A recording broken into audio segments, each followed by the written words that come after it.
On Wednesday, doctors successfully separated a pair of conjoined twins in India.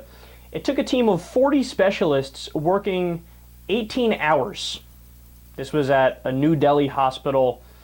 The girls were fused at their back, which actually complicates the issue further because apparently most conjoined twins, it's not at their back, it's at another places. So this is rare and it's even trickier to successfully do the surgery.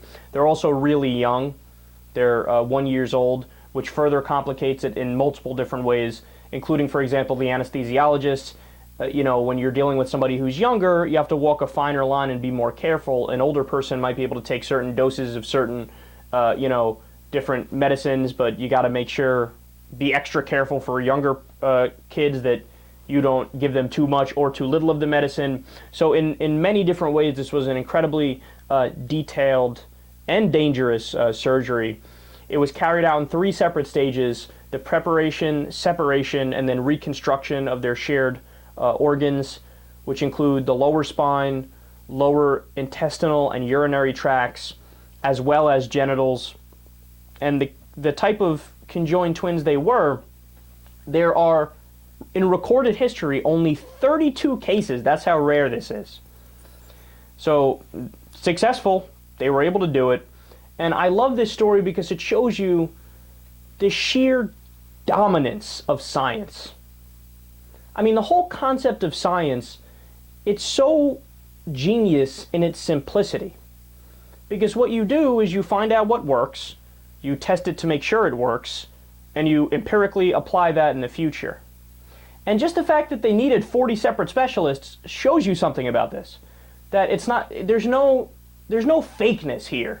Like, one specialist can't pretend he's also a specialist in another area because that would fuck up the whole surgery. Everybody needed to stay in their lane and tell you specifically what just they were good at and what they know, and that's it, right?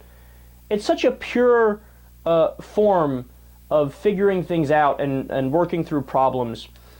And again, when you contrast this with something like religion, I mean, think about religious healers. They would use snake oil and put leeches on you and sprinkle some goat blood and dance around a fire at night and chant things into the sky and hope it works, and it never worked. And then when it didn't work, they would go, well, we obviously have to chant louder and put more leeches and more snake oil and it'll work. No, it won't work. What are you stupid? Is that what you are? And then the Enlightenment came around and they said, hey, guys, you're idiots. You're doing this all wrong. Here are the things that really work. You have to test to see if it works, and then if you prove it, you go ahead and continue to use it. I mean, but my biggest issue on this, and it struck me as I was reading the article, imagine if all of the money we spent on war, all the money we spent on corporate subsidies, half the money, a quarter of the money, if we took that and we put it towards scientific research and technological research and research on medicine, I mean, imagine what we could get done. I mean, we've already been able to advance so significantly when it comes to science, when it comes to modern medicine, and we've been doing it unlimited means.